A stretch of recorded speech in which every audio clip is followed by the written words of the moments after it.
Pamilyang may-ari ng compound kung saan nangyari ang pagsabog sa Barangay Maluwad, Dagupan City. Itinangging gumagawa sila ng paputok. Tutukan sa report.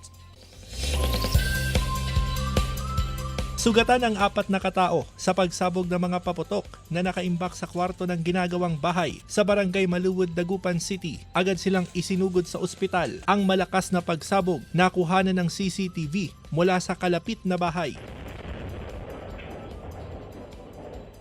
Eksakto 11:27 kagabi nang marinig ang pagsabog sa lakas ng impact, nayanig ang bahay. Medyo malakas yung pagsabog na nangyari dito dahil may mga bahay na na-damage, no?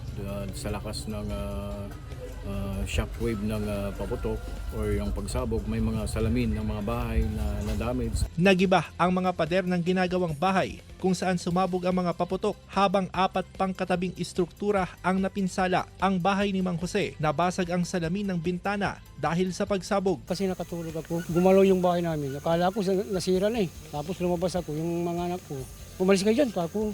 Ayon sa pulisya, nagsindi ng sigarilyo ang isa sa mga biktima malapit sa mga nakaimbak na paputok na siyang tinitignang sanhi ng pagsabog. Sa inisyal na investigasyon na lamang gagamitin sana sa pagsalubong ng bagong taon ang mga paputok, pero hindi kumbinsido ang otoridad dahil na-recover sa lugar ang ilang gamit sa paggawa ng paputok. Hindi natin hinihiwalay yan sa ating investigasyon, dahil nga may mga nakita tayong mga sangkap, mga materials na paggawa ng paputok dito sa may blast site natin. Itinanggi ito ng pamilya ng may-ari na mga nakaimbak na paputok kasabay ang paghingi nila ng taus-pusong dispensa sa mga nadamay sa nangyari. Di naman po sir.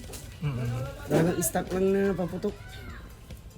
Kaya nahalo yung mga gamit namin sa mga gasolina, ganyan.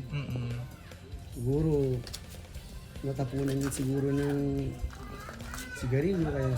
Russell Simorio para sa Mornings with GMA Regional TV.